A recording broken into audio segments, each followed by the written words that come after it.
को आती है, और जब वो स्कूल आती है तो उसका मन करता होगा हम लोगों के साथ खेलने का, बातें करने का, लेकिन हम लोग उसका मजाक बनाते थे। उसका रंग और उसके कपड़े देखकर हमें माफी मांगनी चाहिए उससे, क्योंकि कहीं ना कहीं हमने उसका दिल बहुत दुखाया है।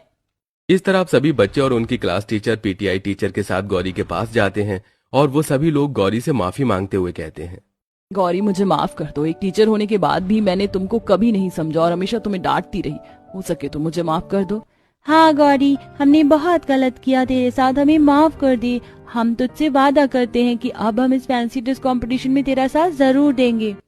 इस तरह अब सभी बच्चे अदर क्लास में से जाकर दुपट्टे का इंतजाम करते हैं और हाथ में पहनने के लिए बैंड का भी जुगाड़ करते हैं और इस तरह अब सभी लोग गौरी की मदद करते हैं। अब थोड़ी ही देर में फैंसी ड्रेस कंपटीशन खत्म हो जाता है। अब बारी थी प्राइज देने की। सेकंड और थर्ड का नाम अनाउंस हो जाता है और कुछ ही देर में टीचर फर्स्ट प्राइज का नाम भी अनाउंस करते हैं।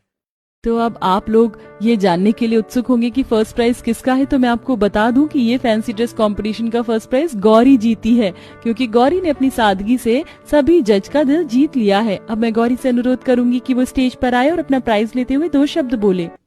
अब गौरी स्टेज पर जाती है और अपना प्राइज लेकर सभी से कहती है, ये प्राइज जीत कर मुझे अच्छा तो लग रहा है, लेकिन मैं यहाँ बस इतना कहना चाहूंगी कि आज जीत मेरी नहीं बल्कि दोस्ती की हुई है।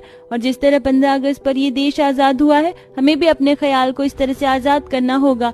फर्क नहीं पड़ता कि कौन काला है, कौन अमीर और गरीब। फर्क तो इससे पड़ता है कि हम उन लोगों के बारे में क्या सोच रहे हैं जो फाइनेंशियली, शक्ल, जात पात से कम है।